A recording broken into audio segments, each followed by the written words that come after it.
So the first question I had was from Susie, and she was talking about placing guides every 50 pixels because in some tutorials I'm just going to minimize these. In some tutorials, I will ask to place a guide, let's say at 50 or at 200, like maybe I want to have guides every 50 pixels or every 100 pixels. And she was asking if using the guides instead of the guidelines would work or using something else. Um, because there's actually the grid. If you go into view, there are guides, but there's a grid. And if you actually want to have your guides, like let's say every 100 pixels, you can go and manually place one there, and always go in the ruler to make sure it's perfectly uh, at the point you want, etc. And that can be long. On the other hand, you can place instead grids. And the grid is by default, I think, every 20 pixels. But if you double click in the ruler, you see here it's every 10 pixels.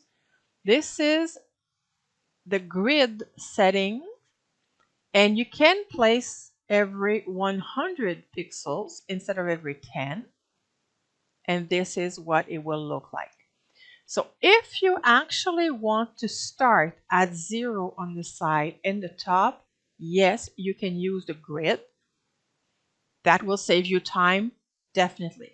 However, if it's something that, for example, I need to start at 100 and then I want to have every 150 after. So let's say that I don't want a grid. Maybe I want something at 100 and then 150 and then 300 more and then 150 there.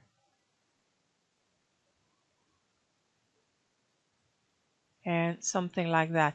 So if the first column or row is not exactly the same as everything else, then the grid won't work because the grid will automatically start at 0.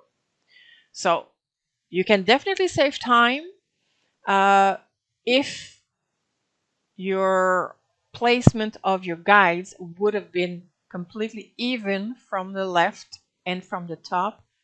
Go ahead, you can use the grid. And what's interesting also with the grid is that although, let's just remove the guides. Although,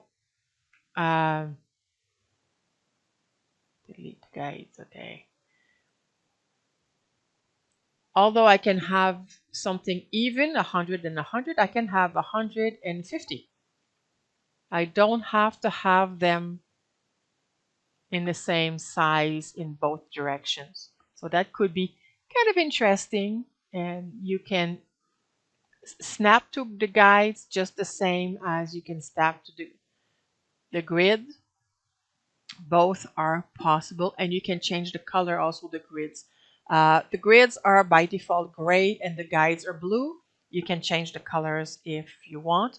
Sometimes it could be useful if you happen to work on a project that has a lot of those colors. So if you are working on a grayscale image, using gray guides might be a little hard, or if it's something that's a lot of blue, maybe the guides in blue might be a little hard to see and you might want to change them to yellow or red or something else. Okay, I hope it helps. It answers Susie's question. Hey there, I hope you found this information useful.